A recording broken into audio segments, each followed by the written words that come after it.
No dia do casamento da minha filha, Clara, eu achei que tudo ia ser perfeito.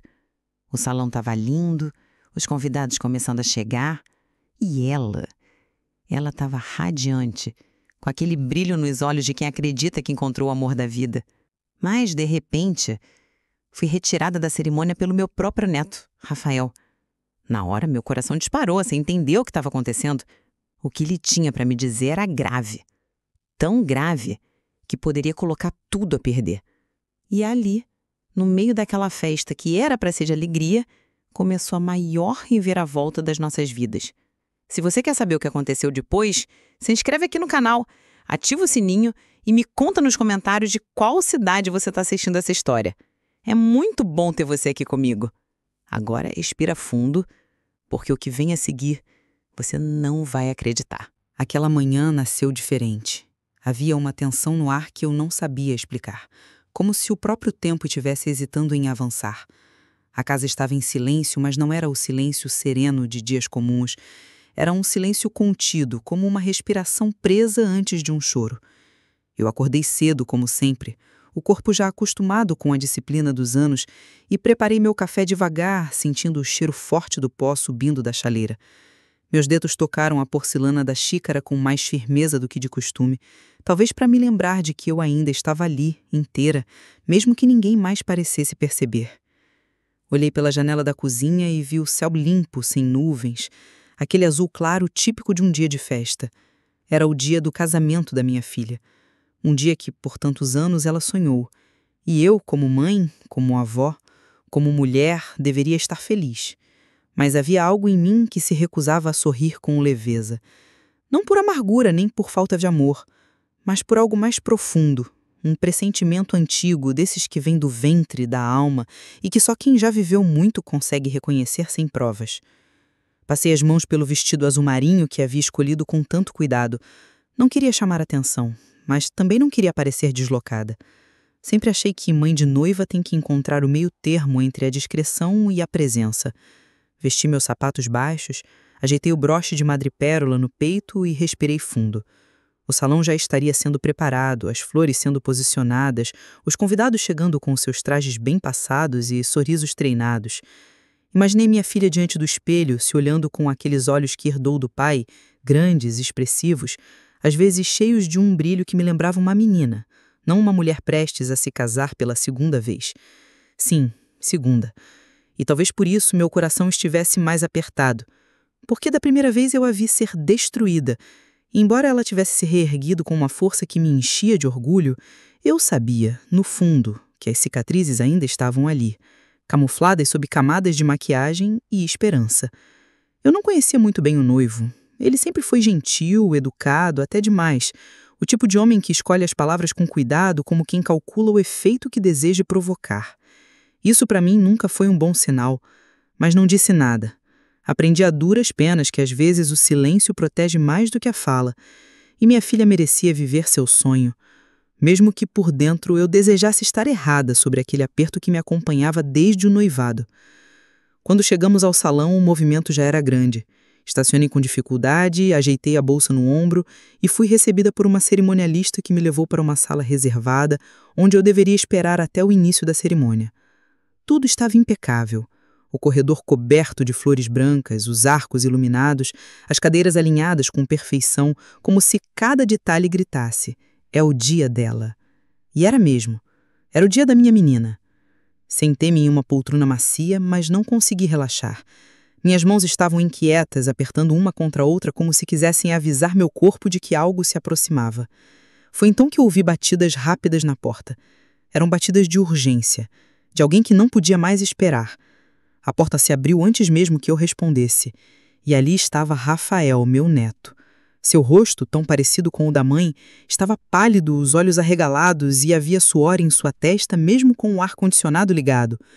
Ele entrou sem pedir licença, olhou direto para mim e disse quase sem fôlego: "Vó, preciso falar com você, agora." Levantei-me imediatamente. Quando se é mãe e depois avó, a gente aprende a reconhecer o tom de verdade nos olhos. Ele segurou minha mão com força e me puxou para fora da sala, guiando-me por um corredor lateral onde ninguém nos viria. "O que foi, menino? Aconteceu alguma coisa com a sua mãe?" Perguntei com o coração já disparado. Ele parou, me encarou de frente e falou baixo, como se não quisesse que as paredes ouvissem. Vó, eu descobri uma coisa. É sobre ele, o noivo. A senhora tem que me ouvir com calma. Eu gelei. Não perguntei, tem certeza? Não disse, não estrague esse momento da sua mãe? Apenas respirei fundo e respondi. Fala, Rafael. Me conta tudo. Ele tirou o celular do bolso com as mãos trêmulas e começou a me mostrar áudios. A voz era inconfundível. O mesmo tom polido que eu já conhecia, mas agora carregado de cinismo. Ele falava com outro homem sobre como seria fácil conquistar a confiança de Clara, sobre as dívidas que pretendia pagar com o dinheiro dela, sobre os bens que estavam no nome dela e que em pouco tempo estariam sob o controle dele. Confessava que já tinha feito isso antes, em outros estados, com outras mulheres. Quando o áudio terminou, Rafael olhou para mim, esperando desespero, talvez lágrimas, mas o que eu senti foi outra coisa, uma fúria silenciosa. Uma convicção que só a verdade é capaz de acender. A gente precisa tirá-la de lá agora, eu disse com a voz firme. Mas como? Perguntou ele. Eu respirei fundo, segurei seu ombro e disse, você vai me ajudar. A gente vai impedir esse casamento. Mas a sua mãe precisa ouvir isso da gente, com clareza. Vai doer, Rafael, mas essa dor vai salvá-la. E salvá-la, meu filho, é tudo o que importa. Porque às vezes o amor de uma mãe é isso. Entrar na festa vestida para a alegria. E sair pronta para a guerra. Enquanto caminhávamos apressados pelos bastidores do salão, com Rafael me guiando por entre corredores estreitos e portas de acesso reservadas, eu sentia meu coração bater, como se tivesse voltado aos meus 30 anos. Não por nervosismo, mas por uma urgência que tomava conta do meu corpo como fogo correndo por dentro das veias. Rafael apertava meu braço com firmeza. Os passos dele eram rápidos, mas cuidadosos. E seu rosto estava tenso, determinado, como o de um homem muito mais velho do que seus 17 anos. A cada metro que avançávamos, eu sentia que nos aproximávamos de um ponto sem retorno. Sabia que ao chegar até minha filha, eu não estaria apenas revelando uma traição, estaria desmoronando um sonho.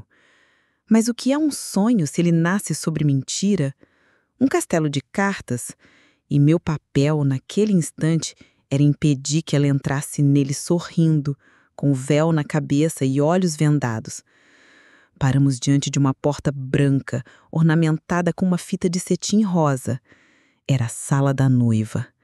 Atrás daquela porta estava minha filha, provavelmente rodeada por flores, por fotógrafos, por maquiadoras ajeitando o cabelo e dizendo que ela parecia uma princesa.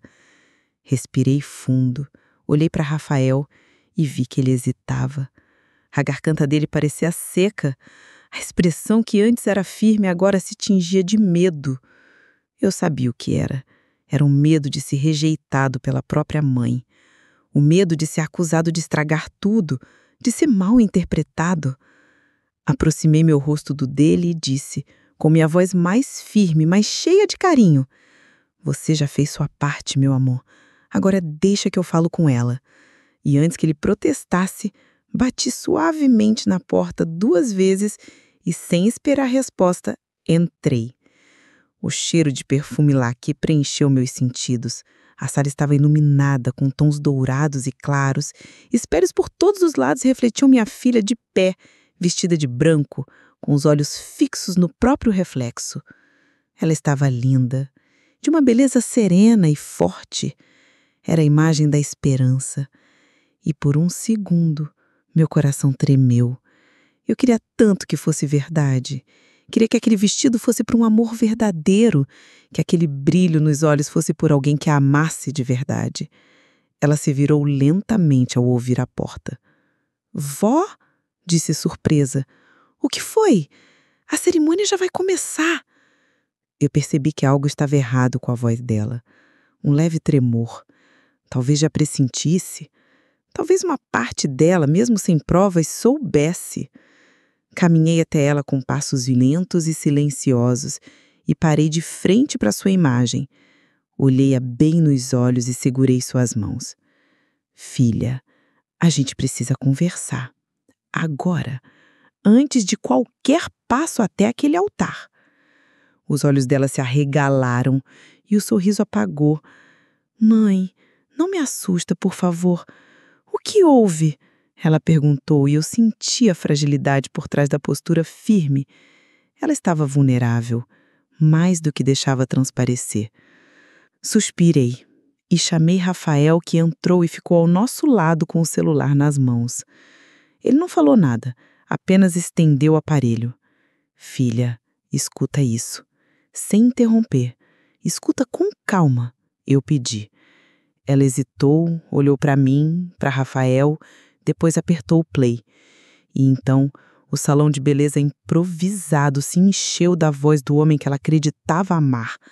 Aquele tom calculado, a frieza das palavras, a maneira como ele se referia a ela, minha filha, como um alvo fácil, uma mulher sozinha, carente, dona de bens valiosos. Ele falava do apartamento dela como se já fosse seu. Ria ao comentar que mulheres como ela só queriam um homem para esquentar a cama e acalmar a carência. Rafael estava com os punhos fechados, tremendo. Eu olhava para Clara esperando o momento em que ela ia entender. E ele veio. Ela deixou o celular cair, literalmente. O aparelho escorregou dos dedos e bateu no carpete, abafando o impacto. Os olhos dela perderam foco. Ela se sentou na cadeira em frente ao espelho, mas não se olhou. Olhou para o vazio, como quem acaba de acordar de um sonho e ainda está tentando distinguir o que é real. Eu me ajoelhei à frente dela, como fiz tantas vezes quando ela era criança e tropeçava na calçada. Segurei suas mãos com força e disse: Eu sei que dói, minha filha. Eu sei, mas você precisa entender que isso é um livramento. Você ia casar com um mentiroso, um criminoso.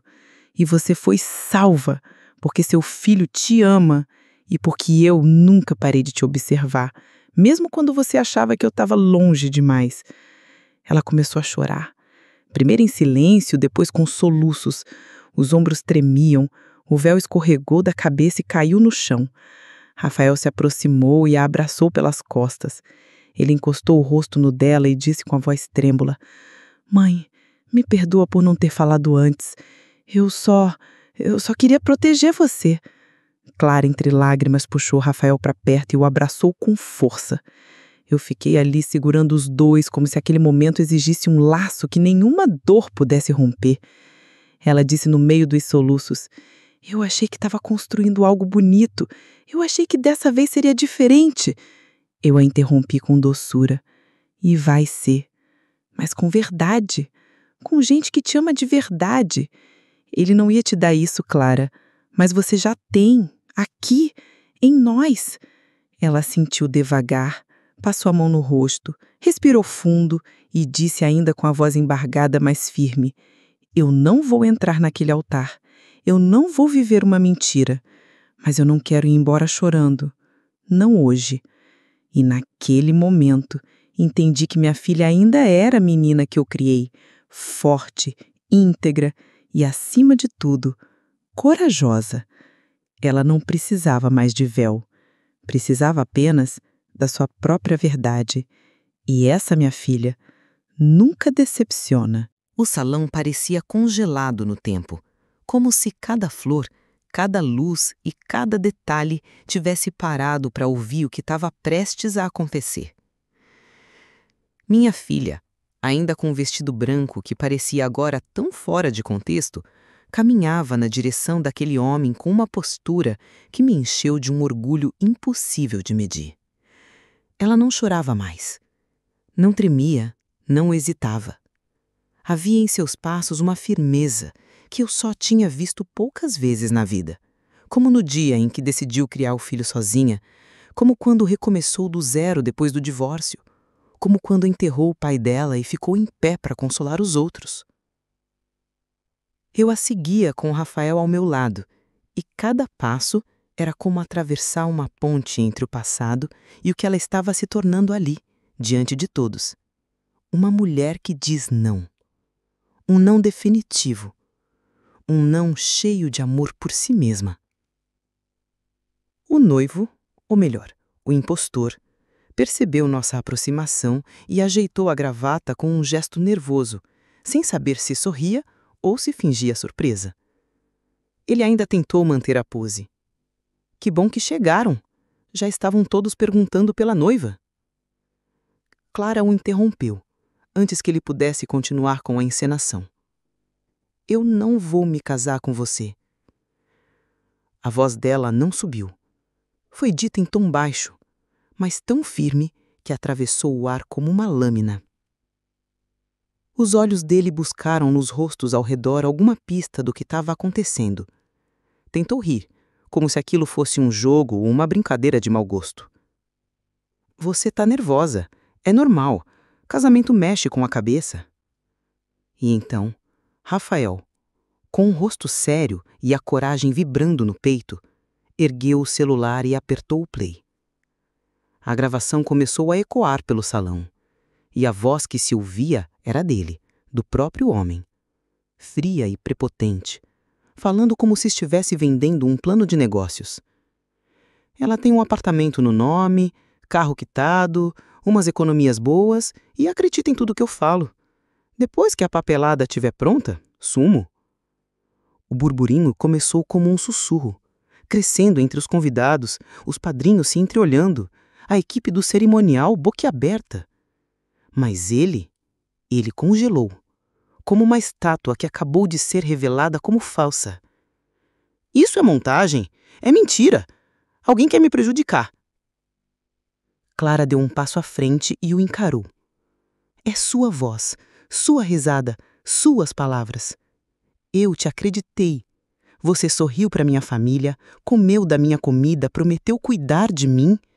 E por trás disso, você só via números, só via ganho. Mas hoje você não leva nada, nem meu nome, nem minha dignidade. Por um momento, eu achei que ele reagiria com violência, que tentaria sair dali gritando, desmentindo tudo, como os canalhas fazem quando são desmascarados. Mas não, ele só abaixou os olhos. A máscara havia caído, e com ela veio o peso do que ele sabia que viria a seguir. Ainda assim, ele tentou argumentar. Isso não prova nada. Não tem data, não tem contexto. Rafael deu um passo à frente e disse: Eu tenho provas de que essa mesma voz já enganou outras 2 mulheres. Eu pesquisei, eu printei tudo, e a polícia já tá vindo. O silêncio virou espanto.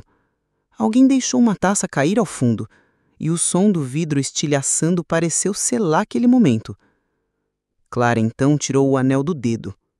Devagar, como se estivesse devolvendo um objeto que nunca pertenceu a ela. Estendeu a mão e o colocou no bolso do paletó do impostor. Você nunca me pertenceu.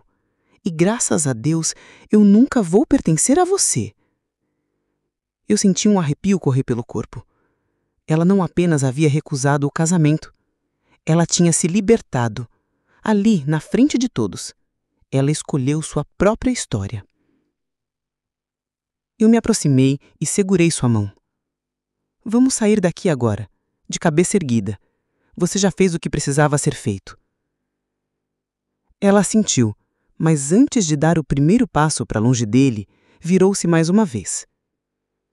Você pode enganar muita gente por um tempo, mas um dia alguém vai te parar. E hoje esse dia chegou. Eu vi lágrimas nos olhos dela, mas não eram de dor, eram de alívio. E talvez até de gratidão por ter descoberto antes que fosse tarde. Rafael abraçou a mãe forte, como quem a segura em pé. Você é a mulher mais corajosa que eu conheço. E ela o abraçou de volta, com a mesma força. Foi você que me ensinou, filho. Você e a avó. O amor de vocês é o único que eu preciso. Eu não consegui conter as lágrimas, porque naquele momento tudo fez sentido. A dor, a decepção, o escândalo, tudo se transformava diante dos meus olhos em algo maior, em verdade, em uma força ancestral que passava de mãe para filha, de avó para neto, e que naquele salão se manifestava como uma revolução íntima, silenciosa, mas poderosa. Conduzi os dois para fora do altar. Os convidados se afastavam para abrir caminho. Ninguém ria, ninguém cochichava. Todos estavam absorvidos por algo mais profundo. A visão de uma mulher que escolheu não seguir em frente com uma mentira, mesmo que isso significasse encarar o desconforto de todos. Uma mulher que preferiu perder uma festa a perder-se a si mesma. E isso por si só já era um casamento com a própria alma. Quando chegamos à lateral do salão, Clara parou e olhou para mim. Mãe, eu te vi hoje, de verdade. A senhora nunca me abandonou. Eu é que estive cega. E eu sorri emocionada. O amor de mãe não grita, minha filha. Ele espera, ele observa e ele age quando é preciso. Ela chorou de novo, mas agora era outro tipo de choro. E eu a abracei como se ela acabasse de nascer de novo, porque de certa forma tinha. E naquele abraço, entre as flores que perderam o propósito e a música que nunca chegou a tocar, eu soube. Minha filha não se casou naquele dia, mas ela finalmente se escolheu. E isso vale mais do que qualquer aliança no dedo. Enquanto deixávamos o altar para trás, o corredor parecia mais longo do que antes, como se cada passo que dávamos fosse um trecho de despedida, não apenas de um homem, mas de tudo que ele representava. Os arranjos de flores que antes emolduravam a esperança agora pareciam testemunhas silenciosas de uma verdade revelada. O som da música de fundo, que havia parado assim que a confusão começou, não havia voltado, e isso criava um vazio quase cinematográfico, como se todos ali estivessem esperando a próxima cena de uma história que já não seguiria o roteiro original. Minha filha caminhava ao meu lado com uma leveza estranha, como se, apesar da dor, tivesse retirado das costas um peso invisível que carregava tempo demais. O véu ainda pendia de seus cabelos de forma desalinhada, os fios soltos ao redor do rosto davam a ela uma aparência crua, real, como se tivesse sido arrancada da fantasia e colocada, de uma vez, no mundo. Rafael, firme ao nosso lado, olhava em volta como quem protege um território. Havia algo de protetor em seus gestos, e eu via no olhar dele uma mistura de revolta e orgulho, como se tudo o que ele quisesse agora fosse garantir que a mãe passaria ilesa por essa travessia. Ao nos afastarmos do centro do salão, um dos coordenadores da cerimônia se aproximou, visivelmente atônito, com uma prancheta nas mãos e um sorriso nervoso que mal escondia o desconforto.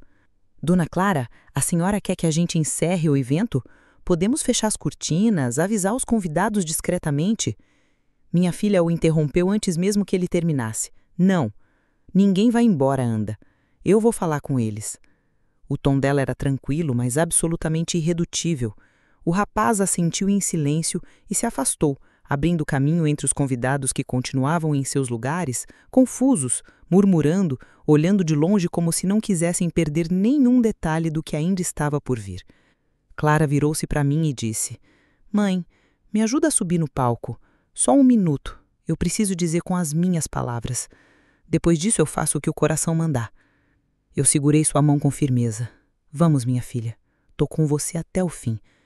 Rafael nos acompanhava em silêncio, mas eu sabia que a presença dele dizia tudo. Quando subimos os três naquele pequeno tablado onde antes se faria a cerimônia, os olhares de todos se voltaram para nós como se o tempo tivesse pausado.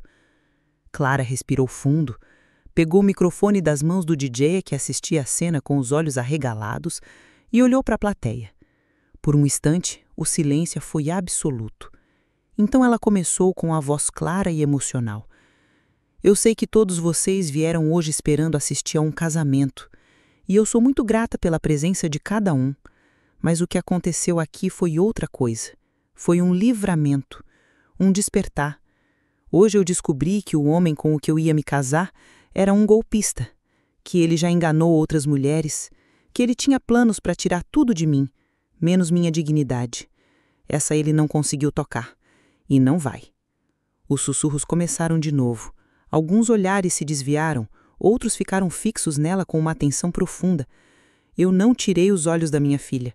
Ela estava em pé, sozinha, diante de todos, dizendo que tantas outras teriam guardado para si. Era coragem em estado puro. Ela continuou, agora com a voz embargada, mas firme. Eu não estou dizendo isso por raiva nem por humilhação. Estou dizendo porque a gente precisa aprender a se ouvir, a reconhecer quando alguma coisa está errada e, principalmente, a não ter vergonha de dizer basta. Eu agradeço ao meu filho, Rafael, que me mostrou a verdade com provas, e à minha mãe, que ficou do meu lado quando eu mesma não conseguia enxergar. Hoje, o que era para ser um casamento virou um recomeço, e eu escolho não fugir disso. Eu escolho celebrar o livramento. As últimas palavras ecoaram pelo salão com uma força que eu não esperava. Um ou outro começou a aplaudir, depois outro, e, de repente, o salão inteiro explodiu em palmas. Palavras como coragem, exemplo, mulher de fibra vinham de vários cantos, mas Clara só sorriu de leve, devolveu o microfone ao suporte e desceu do palco como alguém que cumpriu um rito, não de união com o outro, mas de aliança consigo mesma. Voltamos para os bastidores enquanto os convidados começavam a se levantar, se aproximar, alguns querendo abraçá-la, outros apenas agradecer pela sinceridade. Rafael a abraçou forte. Você foi gigante, mãe. Eu te amo. E agora todo mundo também vai amar quem você realmente é. Clara chorou ali, no colo do próprio filho, pela primeira vez desde que toda a verdade veio à tona. Foi um choro calmo, como de quem está limpando a alma, lavando a última mancha da decepção. E eu me aproximei dos dois, abracei os dois ao mesmo tempo, sentindo o calor daquela família que, mesmo fraturada tantas vezes pela vida, agora se reconstruía com um tipo raro de cimento, a verdade. Vocês têm um ao outro, e enquanto tiverem isso, nada quebra vocês. Eu disse com uma voz baixa, mas o peito cheio. A coordenadora do cerimonial voltou e perguntou novamente, agora com mais gentileza: querem que eu encerre o evento? Clara olhou para mim, depois para Rafael, e respondeu: não, a festa continua. Não pelo que ia acontecer, mas pelo que aconteceu. A gente venceu o pior, e isso também merece ser celebrado. E ali, sem música de entrada, sem buquê jogado, sem beijo no altar, começou uma nova celebração. Não do casamento, mas da coragem, do amor verdadeiro, o que não precisa de alianças para ser eterno. E enquanto eu assistia minha filha reescrevendo seu próprio destino diante de dezenas de testemunhas, entendi com toda a clareza do mundo que nunca é tarde para escolher a si mesma. Nunca é tarde para ensinar ao mundo como se deve ser amada. E minha filha tinha feito isso, com cada palavra, com cada passo, com cada não que salvou a sua vida. Quando descemos do palco e voltamos ao salão, havia uma energia diferente no ar. Como se aquele espaço já não fosse mais o cenário de uma cerimônia interrompida, mas o berço de uma nova verdade, construída ali mesmo, diante de todos. Os convidados, antes sentados em expectativa, agora circulavam pelo ambiente com gestos contidos, sorrisos discretos e olhares que alternavam entre solidariedade e admiração. Eu caminhava ao lado da minha filha e do meu neto, como quem retorna de um campo de batalha, de alma cansada, mas com a consciência limpa. Clara estava exausta, e mesmo assim havia um brilho nos olhos dela que eu não via há anos. Era o brilho de quem voltou a enxergar depois de muito tempo vivendo em penumbra. E Rafael, esse menino, se mantinha atento a tudo, como um leãozinho que, apesar da pouca idade, havia tomado para si o dever de proteger as duas mulheres que mais amava no mundo. Ao cruzarmos o salão, algumas pessoas se aproximaram. Uma tia distante da família apertou a mão de Clara e disse: "Você foi muito corajosa, minha filha. Eu jamais teria conseguido fazer o que você fez." Clara agradeceu com um sorriso leve, mas não respondeu nada. Ela estava cansada de justificar sua coragem. Agora, ela apenas a vivia, silenciosa e plena. Mais adiante, fomos surpreendidos por uma senhora de cabelos brancos, uma amiga de longa data da família, que se aproximou com os olhos cheios d'água. "Clara, eu fui enganada por um homem assim, há mais de 30 anos. Só que eu não tive a chance de descobrir antes. Perdi quase tudo, até minha casa. Você não imagina o quanto você me representa hoje. Minha filha abraçou forte. Eu senti o peito apertar, porque naquele gesto havia uma dor compartilhada entre gerações. Mulheres que confiaram demais, que amaram de forma pura e que pagaram caro por isso. Mas naquele abraço também havia uma revolução silenciosa, a de romper o ciclo. E Clara estava sendo o elo que quebra a corrente. Ela se afastou com doçura e respondeu: a gente aprende a se proteger tarde, mas nunca é tarde demais para dizer chega. Eu fechei os olhos por um instante e deixei essa frase ecoar dentro de mim. Era isso. Nunca é tarde. Nem para quem tem 20, nem para quem tem 50, nem para quem já tem 65 e achava que já tinha visto tudo. Enquanto isso, os garçons, meio sem saber o que fazer, continuavam servindo bebidas e petiscos, como se tentassem sustentar uma festa que já não era mais a mesma, mas que, curiosamente, ainda pulsava. Alguém ligou a música ambiente de novo, desta vez sem violinos ou trilhas de casamento. Tocava uma canção brasileira antiga, com letra doce e melodia acolhedora, daquelas que fazem a gente lembrar de casa, de cheiro de café, de infância. Eu observei minha filha fechando os olhos e respirando fundo ao ouvir a música. Ela me olhou e disse: quer saber, mãe? Eu quero dançar. Não é pela festa, não é pelo vestido, é por mim, por nós, por tudo que a gente superou. Eu sorri, tomada por uma ternura enorme. Então dance, minha filha. Dance porque a vida continua, e continua com mais verdade agora. E ali mesmo, no centro do salão, Clara tirou os sapatos, ergueu o vestido e começou a dançar sozinha. Primeiro devagar, como quem testa a própria liberdade. Depois com mais entrega, com os braços soltos e o rosto voltado para o teto, como se estivesse celebrando a própria existência. As pessoas começaram a se aproximar aos poucos. Algumas filmavam discretamente com celulares, outras batiam palmas no ritmo da música. E então, como num passe de mágica, Rafael entrou na dança. Segurou a mão da mãe e girou com ela, fazendo-a rir de verdade pela primeira vez naquele dia. Eu chorei. Chorei porque aquele menino estava ensinando ao mundo inteiro o que é amar. E amar, minha gente, é isso. É estar do lado quando tudo ruir, é sustentar no colo quando as pernas falharem, é proteger sem controlar, é dar coragem sem impor caminhos. Fui até eles. Clara estendeu a mão para mim e disse: vem, mãe, esse é o nosso casamento com a vida. E eu fui. Com as pernas que doíam, com o coração cheio, com a alma leve, dançamos as 3 gerações. A avó, a filha, o neto.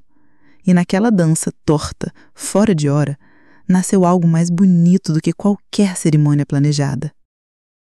Depois de alguns minutos, as luzes foram reduzidas e o clima ficou mais íntimo. Uma das primas pegou o microfone e cantou uma música a capela.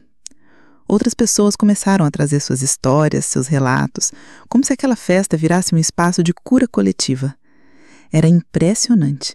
Mulheres que até então pareciam viver casamentos felizes confidenciaram em sussurros que já tinham sentido a mesma intuição que Clara teve, mas que ignoraram. Homens se aproximaram para elogiar a postura dela, dizendo que era raro ver alguém tão transparente. Até os funcionários do buffet, em momento de pausa, nos lançavam olhares de respeito. Mas o que me marcou mesmo foi uma adolescente que se aproximou timidamente e disse: Dona Clara, a senhora me ensinou hoje a nunca ter medo de recuar. Eu ia aceitar um pedido de namoro só para não decepcionar ele, mas agora eu vi que a gente precisa se escolher. Clara sorriu, se abaixou até ficar na altura da menina, segurou suas mãos e disse: escolher você mesma vai ser sempre o caminho mais bonito. Pode doer no começo, mas é onde mora a sua força. Mais tarde, quando os convidados começaram a se despedir, uma viatura policial chegou. Discreta, mas presente. Rafael tinha encaminhado as provas que reuniu e os áudios gravados, e a delegacia enviou uma equipe para buscar o homem que, até horas atrás, seria o genro que eu nunca aceitei. Ele tentou resistir, claro. Tentou fingir surpresa, alegar que era tudo um mal-entendido, mas não havia mais espaço para mentiras. A verdade, quando vem à tona, arranca o fôlego dos mentirosos. E ele foi levado dali, sob olhares de silêncio e decepção. mas também de justiça. E justiça, às vezes, tem o rosto de uma mulher de vestido branco, que diz não no altar. Naquela noite, voltamos para casa cansados, mas com a alma leve.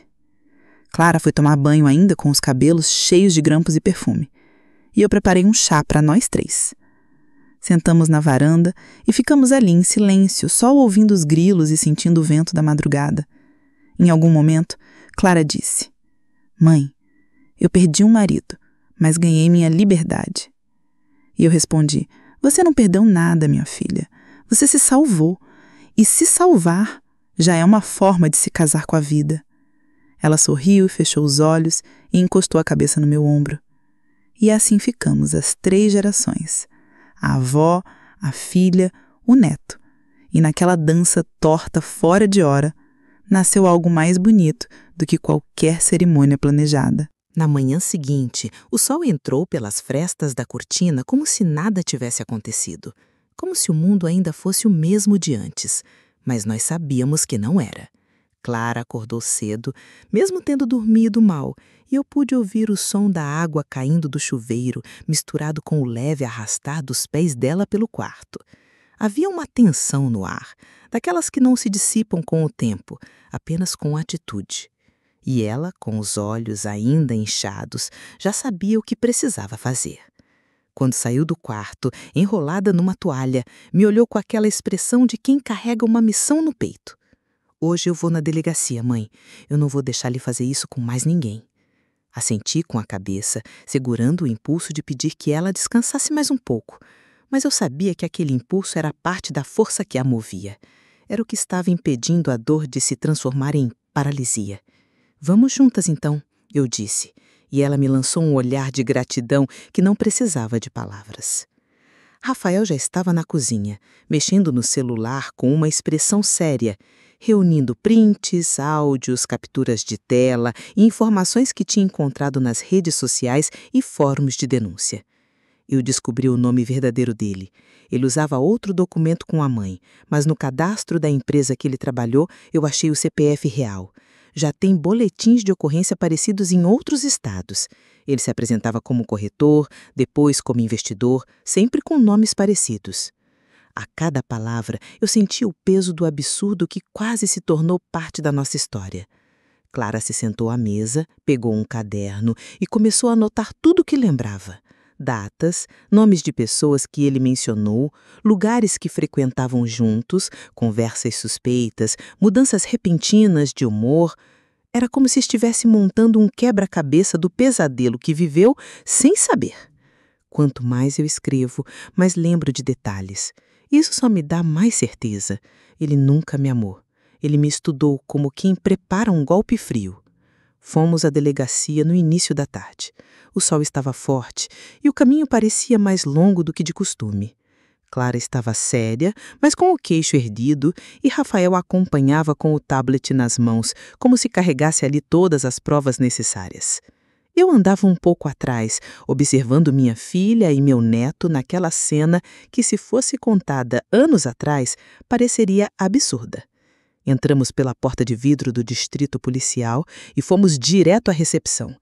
Clara se identificou, explicou rapidamente o motivo da visita e fomos encaminhados a uma sala reservada, onde uma policial, de cabelos presos e olhos atentos, nos recebeu com respeito e empatia. "Vocês vieram fazer uma denúncia formal, é isso?" Clara assentiu com firmeza. "Sim, ele tentou me aplicar um golpe, e eu não fui a primeira. Mas eu quero ser a última." A policial nos orientou sobre os procedimentos e pediu que começássemos do início. "Me conte tudo o que aconteceu, com calma, do primeiro dia até hoje." Foi ali que o peso começou a se manifestar de verdade. Falar dói, relembrar dói ainda mais. Clara respirou fundo e começou a contar, entre pausas e lágrimas contidas, como conheceu o homem, como ele foi se infiltrando em sua vida, elogiando suas conquistas, se mostrando interessado em cada detalhe. Como ele rapidamente começou a fazer parte da rotina, a trazer promessas de estabilidade e, pouco a pouco, passou a fazer sugestões sobre dinheiro, contas conjuntas e investimentos. A policial anotava tudo com atenção, sem interromper, mas com uma presença acolhedora, como quem sabe que aquele depoimento não é só um registro, é um desabafo e a libertação de uma mulher que quase foi silenciada por mais uma mentira. Rafael, em determinado momento, se aproximou e mostrou os áudios. A policial pediu para que ele enviasse por e-mail. Com esse conteúdo e com o histórico de outras ocorrências semelhantes, é possível abrir uma investigação séria. Vocês fizeram o certo em vir aqui. Ele pode responder por estelionato sentimental e associação criminosa se ficar provado que agia em rede. Clara pareceu encolher um instante ao ouvir os termos legais. Estelionato sentimental. Ela repetiu em voz baixa, quase como se testasse o peso da palavra na boca. Eu me aproximei, segurei sua mão e sussurrei que não tenha vergonha de nome nenhum, o crime é dele, a coragem é sua. Ela sentiu com os olhos marejados e então continuou o relato, contando inclusive os momentos em que percebeu que algo estava estranho, mas ignorou o instinto. Eu queria tanto que fosse verdade, que fechei os olhos para o que estava bem na minha frente, mas agora eu não fecho mais.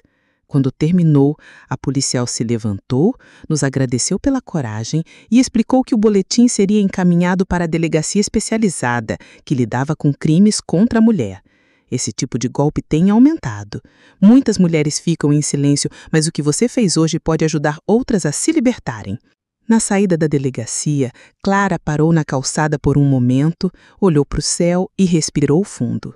Eu me aproximei, toquei seu ombro e ela disse: Mãe, eu pensei que hoje fosse ser o dia mais triste da minha vida, mas não é. É um novo começo. Rafael, ao lado dela, puxou para um abraço e juntos, os três, voltamos para casa. No carro, o silêncio foi cheio de significado. Ninguém precisava falar, porque naquele dia nós deixamos de ser vítimas e nos tornamos vozes. E eu, com os meus 65 anos e todas as marcas que a vida me deu, pude ver minha filha não apenas sobreviver, mas enfrentar. Enfrentar com dignidade, com verdade, com coragem. E ali, naquela estrada de volta, eu soube que a justiça começa quando a gente se recusa a ser cúmplice do próprio silêncio. E minha filha tinha falado alto, claro, e pela última vez, por todas nós. Nos dias que se seguiram à denúncia, o tempo passou de um jeito estranho. Não rápido, nem devagar, apenas denso. A cada hora uma lembrança nova vinha à tona, como se a mente da minha filha precisasse repassar cada detalhe, não por nostalgia, mas por sobrevivência. Clara alternava momentos de silêncio absoluto com surtos de conversa nervosa, como se precisasse organizar tudo o que sentia em voz alta, talvez para que aquilo deixasse de viver dentro dela feito uma tempestade. Eu observava de longe, na medida certa do amor, presente, mas sem sufocar, porque eu aprendi com os meus próprios tropeços que certas dores precisam de espaço para respirar antes de começar a sarar. E mesmo quando tudo parece calmo por fora, por dentro a alma ainda está tentando se reconstruir. Rafael, por outro lado, carregava uma inquietação diferente. Ele voltava do colégio com o senho franzido, a mochila arrastando nos ombros, como se estivesse carregando mais do que livros e provas. Na quarta-feira, logo depois do almoço, vi ele sentado no canto da varanda, com o celular nas mãos, os olhos fixos na tela e um semblante tenso. Me aproximei devagar e perguntei: "Tá tudo bem, meu filho?" Ele hesitou por um segundo, depois disse: "Estão comentando sobre a mãe. Tem vídeo dela circulando no grupo da escola. Alguém gravou a parte em que ela fala no microfone no dia do casamento e alguns estão rindo, dizendo que ela foi enganada porque quis." Senti o estômago revirar. A crueldade das pessoas, ainda mais dos jovens, pode ser impiedosa. Me abaixei ao lado dele, toquei seu ombro e disse: "Você está vendo tudo isso porque tem coragem de olhar. Mas o que estão dizendo diz mais sobre eles do que sobre sua mãe. O que ela fez ali foi heróico. E ser herói incomoda quem vive de mentira." Ele assentiu sem dizer nada e me abraçou. Foi um abraço apertado, silencioso, daqueles que a gente dá quando precisa sentir um chão sobre os pés. Naquela noite, Clara demorou para descer. Jantamos só nós dois. Fizemos arroz, feijão, um pouco de frango na panela. Simples, mas acolhedor. Às 9 ela apareceu na cozinha, com os cabelos presos num coque alto e um olhar distante. Mãe, tá acontecendo uma coisa que eu não esperava. Eu pensei que depois de tudo, depois da coragem de expor, ia me sentir mais forte. Mas tem dias que parece que eu tô envergonhada, como se a culpa fosse minha, como se eu tivesse sido burra demais para acreditar nele. Eu me aproximei, segurei o rosto dela com meus 2 mãos e falei olhando nos olhos: você não tem do que se envergonhar. Quem ama de verdade nunca é burro. Você não foi burra, minha filha. Você foi generosa. E a generosidade nunca deve ser motivo de vergonha. Ela começou a chorar ali, em pé mesmo, diante da pia. Chorava como uma menina que não aguenta mais segurar o mundo. Eu a abracei com toda a força que ainda me restava, como tantas outras vezes, e disse: você foi traída, mas não se traiu. E isso te faz muito maior do que ele. Depois disso, ela começou a escrever. Escrever tudo, cada detalhe da história, desde o primeiro olhar até o dia da denúncia. No começo, ela dizia que era só para ela mesma, um jeito de organizar as ideias, de entender o que viveu. Mas com o tempo, percebi que ela estava escrevendo como quem entrega uma mensagem.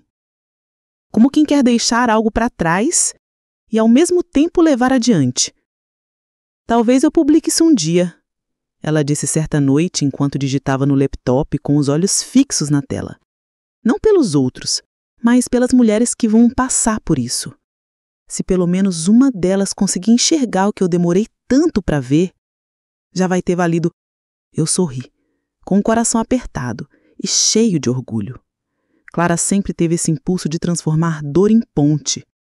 E agora ela estava transformando a própria ferida em alerta, em farol. No domingo à tarde decidimos ir ao parque, precisávamos respirar outro ar, ver outras cores. Clara vestiu um vestido leve, sem maquiagem, com os cabelos soltos. Rafael levou um livro e eu fiz um bolo de fubá com erva doce para levar numa cesta de piquenique. Nos sentamos debaixo de uma árvore em frente ao lago. E ali o tempo pareceu mais gentil. Um casal de velhinhos passou e cumprimentou Clara com um sorriso. Uma senhora reconheceu a cena do vídeo e se aproximou dizendo: você foi muito corajosa. Vi tudo e chorei por você. E também por mim. Elas conversaram por uns minutos e quando a mulher se afastou, Clara me olhou e disse: engraçado, né? A vergonha vai embora quando a gente encontra empatia. E eu respondi: vergonha nasce no julgamento. Cura nasce no espelho de quem viveu. E assim passamos a tarde entre silêncios e risos tímidos, colando os pedaços do que tínhamos perdido, com cuidado, como quem cola a porcelana rachada com mel. Mais tarde, quando já estávamos de volta em casa, Rafael abriu a tela do notebook e mostrou um documento com o brasão da justiça. Mãe, já saiu o despacho. O processo foi aceito e ele já está sendo investigado formalmente. A delegada conseguiu contato com 2 das vítimas anteriores. Uma mora em Belo Horizonte e a outra no interior de Goiás. Ambas disseram que estavam com medo de denunciar, mas agora querem depor. Clara levou a mão à boca, surpresa. Elas vão mesmo depor? Rafael assentiu. E disseram que você foi a coragem delas. A voz de Clara tremeu quando respondeu. Então valeu a pena. Tudo isso. Valeu. E foi ali, naquele instante simples em que estávamos sentados na sala com a televisão desligada, que eu entendi. Minha filha não apenas se livrou de um golpista, ela iniciou uma corrente de libertação. E essa corrente, minha gente, é feita de gente comum. De mulheres que sangram, mas não se calam. De filhos que veem além das aparências. E de mães que, mesmo com o coração em pedaços, permanecem firmes até o fim. As semanas seguintes foram uma mistura estranha de aplausos silenciosos e olhares atravessados. A história da Clara já não era só nossa. Já não pertencia apenas ao salão de festas ou à sala da delegacia. Agora ela circulava por grupos de WhatsApp, perfis de redes sociais, postagens anônimas e discussões acaloradas entre estranhos que achavam que sabiam de tudo. A primeira vez que alguém a reconheceu no mercado, ela ficou paralisada na fila do caixa. A moça do balcão, de uns 20 e poucos anos, sorriu com os olhos e disse baixinho: "Você é a mulher do vídeo, né? A que teve coragem de denunciar." Clara sentiu com um aceno discreto, sem dizer uma palavra. Quando saímos, ela me segurou pelo braço e disse: "Mãe, eu me sinto ao mesmo tempo orgulhosa e invadida. É como se todo mundo tivesse visto minha cicatriz." Eu respirei fundo e respondi: "Sim, viram. Mas você mostrou ela com dignidade. E cicatriz não é vergonha, minha filha. É prova de sobrevivência." Na escola do Rafael, a coisa foi mais delicada. Ele nunca nos contou tudo, mas sabíamos que estava enfrentando comentários, olhares tortos, talvez até piadinhas.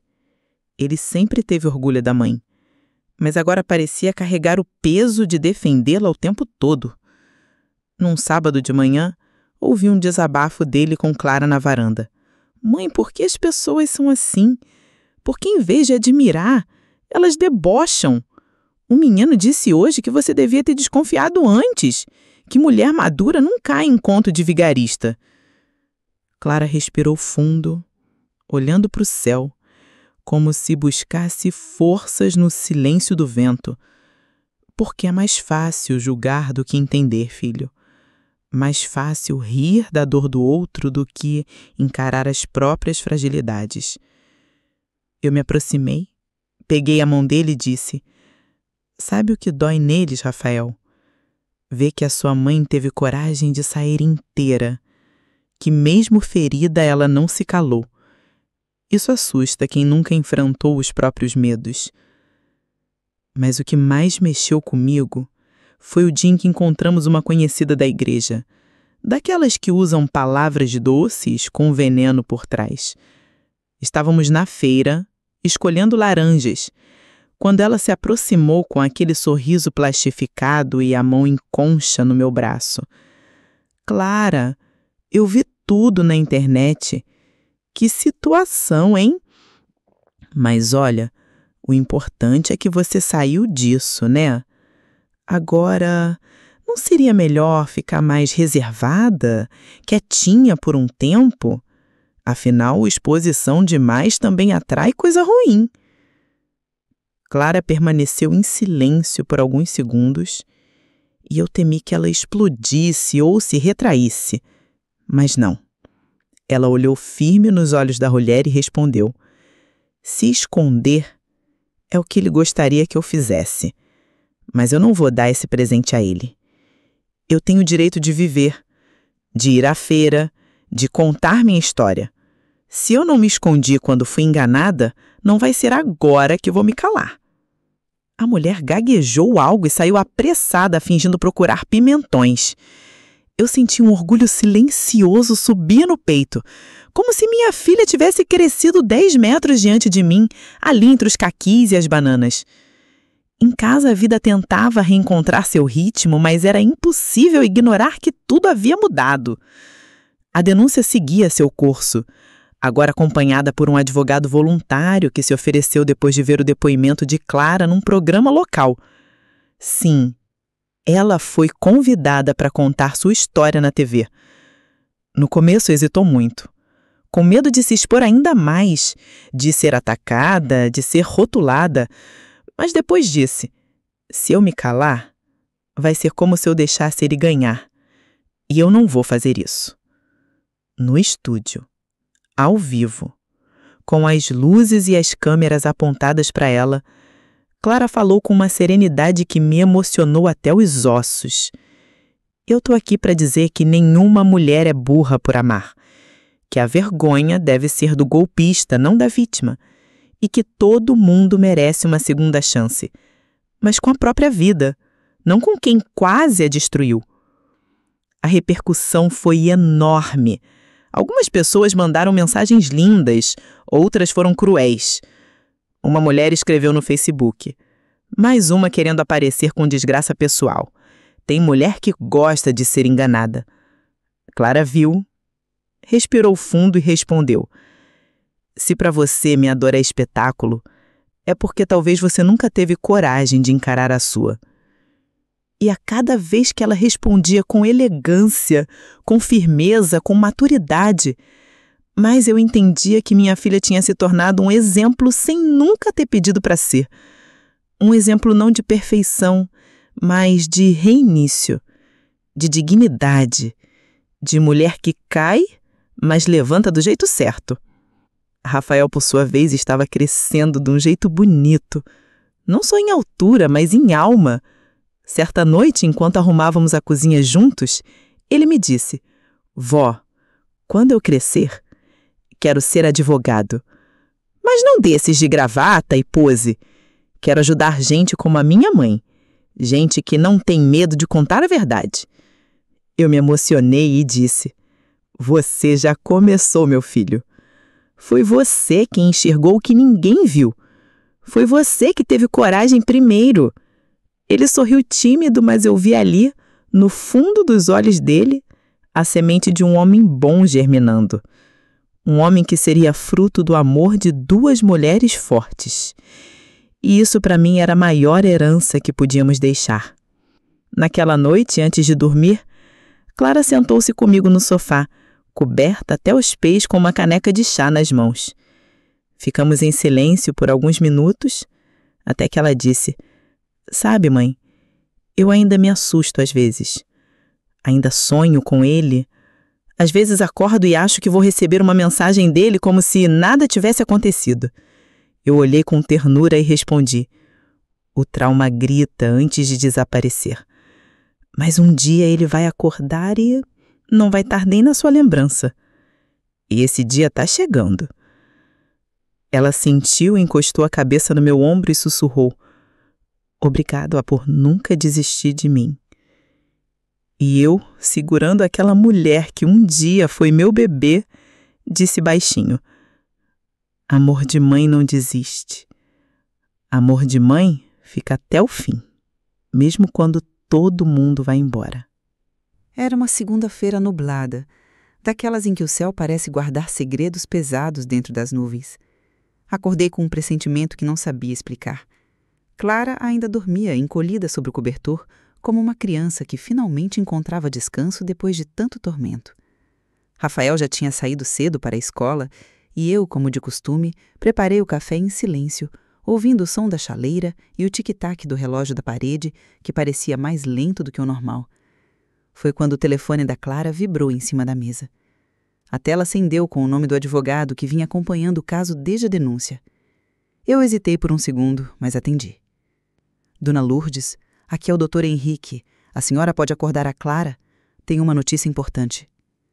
O coração acelerou no peito e, sem dizer nada, subi as escadas sentindo as pernas trêmulas. Toquei no ombro da minha filha com delicadeza. Clara, filha, é o Henrique. Ele quer falar com você agora. Ela sentou-se devagar, com os olhos ainda meio perdidos. Pegou o telefone, colocou no ouvido e disse apenas um alô. Em segundos a expressão dela mudou. Primeiro surpresa, depois alívio. E então uma lágrima solitária desceu pelo rosto dela enquanto ouvia em silêncio. Quando desligou, ficou em silêncio por mais alguns segundos antes de me olhar e dizer: ele foi preso, mãe. Ele foi preso. Fiquei parada no meio do quarto, tentando absorver aquelas palavras como se elas fossem um bálsamo depois de tantos meses de angústia. Preso? Repeti sem acreditar. Ela sentiu com os olhos marejados. Hoje de manhã, Polícia Federal. Pegaram ele numa cidade no interior de Minas. Estava usando outro nome. Tentando abrir uma empresa falsa no nome de uma mulher que ele começou a namorar tem 2 meses. Levei a mão à boca. Meu Deus, ele tinha recomeçado o golpe. Estava prestes a destruir mais uma vida e, se não fosse por Clara e sua denúncia, talvez continuasse assim por anos.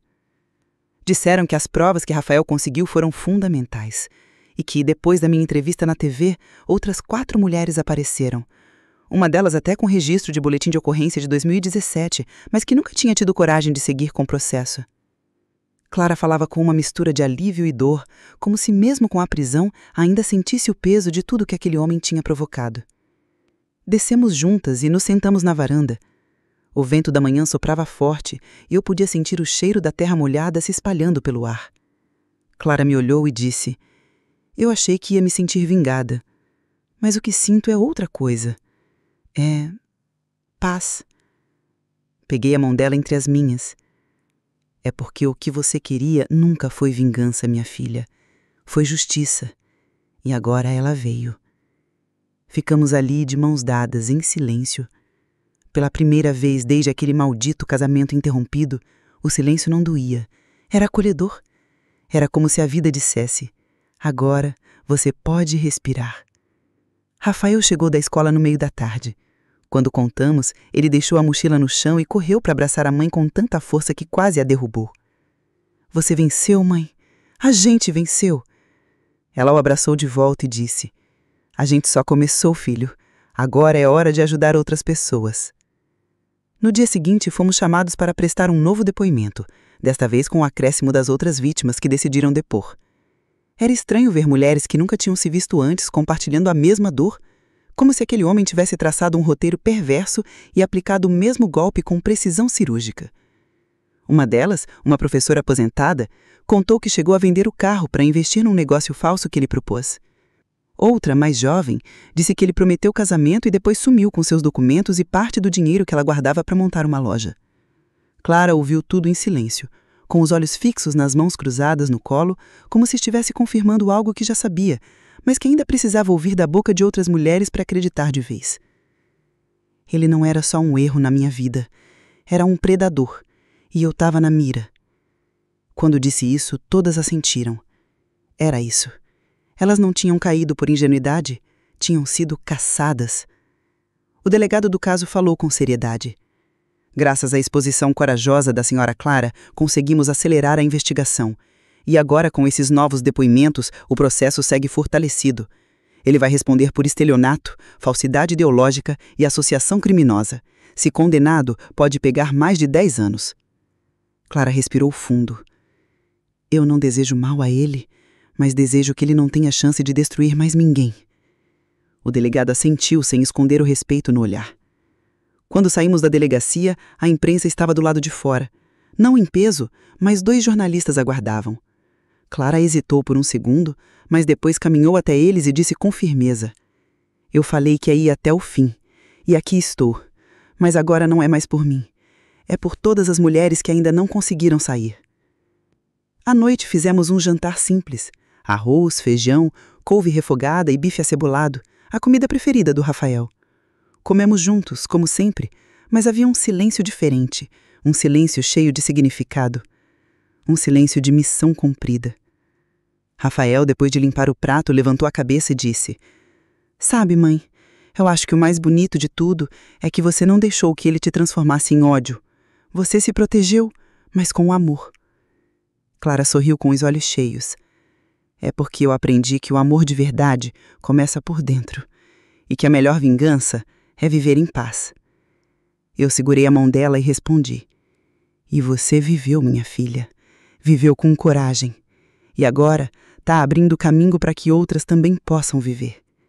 E naquele momento, com o vento balançando as cortinas da sala e o cheiro de comida ainda no ar, entendi que a prisão dele não era só o fim de uma história.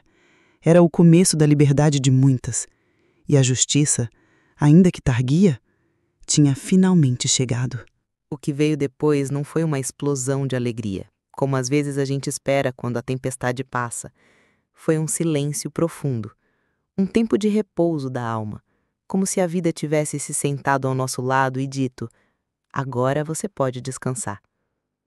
Nos dias seguintes à prisão, Clara dormiu melhor. Eu percebia no rosto dela, ao acordar, um troço novo.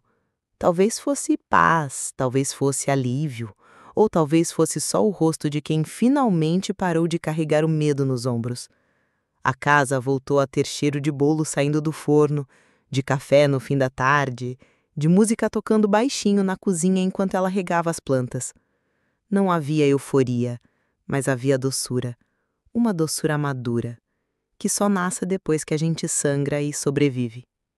Rafael andava mais solto também, sorrindo com mais frequência, fazendo piadas de novo, como se tivesse deixado a armadura no armário e voltado a ser menino.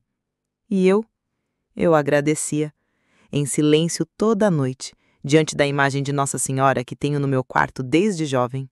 Não pedia nada, só agradecia. Pela verdade, pela justiça, pela força que não nos faltou. Foi Rafael quem sugeriu a ideia, numa tarde qualquer, entre um gole de suco e uma mordida num pedaço de pão com manteiga.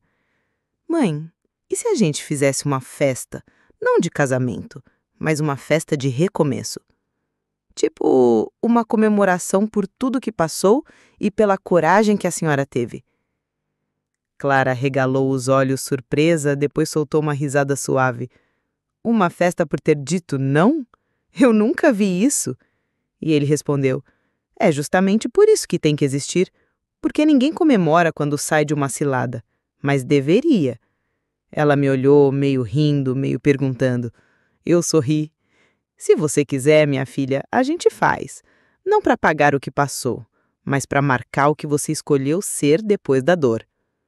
Clara ficou em silêncio por um tempo, depois disse com um brilho diferente nos olhos. Eu quero. Quero sim. Não para provar nada a ninguém, só para honrar a vida que eu quase deixei escapar. Nos dias que seguiram, começamos a organizar tudo. Nada grandioso, nem pomposo, apenas verdadeiro. Convidamos amigos de verdade, os que estiveram do lado nos dias mais pesados. Gente com coração limpo e olhos gentis. Rafael desenhou os convites à mão e espalhou pela vizinhança. Eu fiquei encarregada dos bolos, de fubá, de cenoura, de coco com calda quente. Clara escolheu um vestido amarelo claro, esvoaçante, que ela mesma reformou com uma máquina de costura antiga que herdamos da minha mãe. Quando ela vestiu aquele tecido, parecia outra.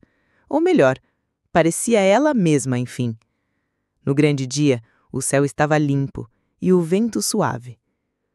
O salão, que antes havia sido palco de dor, agora se enchia de vozes alegres, de sorrisos sinceros, de abraços demorados.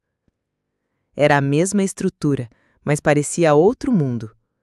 Na entrada, colocamos uma plaquinha feita à mão que dizia: Hoje celebramos o recomeço, porque coragem também merece festa.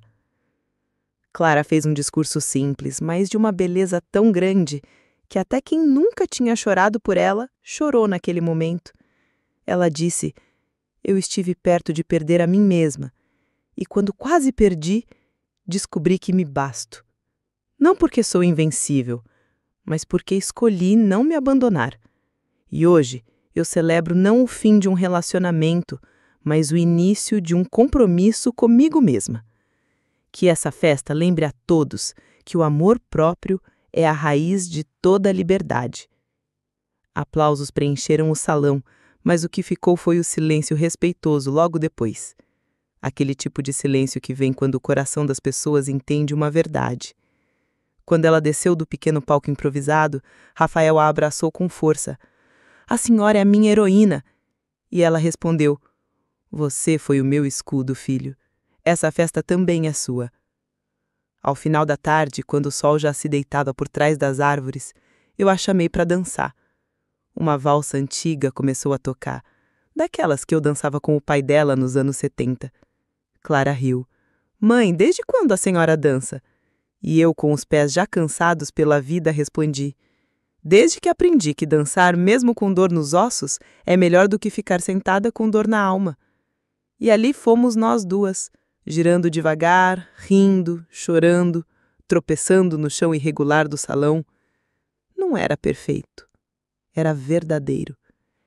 E naquele instante, entendi o que tantas vezes o tempo tentou me dizer sem palavras: que a vida, no fundo, é uma sequência de recomeços. Uns silenciosos, outros barulhentos, alguns solitários, outros compartilhados, mas todos necessários. Naquela noite, depois que os convidados se foram, ficamos só nós três limpando o salão, varrendo confetes e guardando flores. Clara sentou-se numa cadeira e disse: Mãe, eu não vou mais viver pela expectativa dos outros, nem pelo medo do que vão dizer. Eu escolho a minha verdade agora, mesmo que incomode. Eu me ajoelhei diante dela, segurei suas mãos e respondi: Você não é o que viveu, é o que escolheu depois da dor. Ela assentiu emocionada. Rafael nos abraçou pelas costas e disse: Agora a gente está inteiro, né? E eu sorri. Sim, meu filho. Estamos inteiros e mais fortes do que nunca. E naquela madrugada, quando trancamos as portas do salão e caminhamos de volta para casa sob o céu estrelado, senti que algo em nós havia mudado para sempre. Não era só que o pesadelo tinha passado, era que a gente, enfim, tinha acordado para a vida. E a vida, quando é vivida de verdade, mesmo depois da dor, ainda pode ser bonita, muito bonita.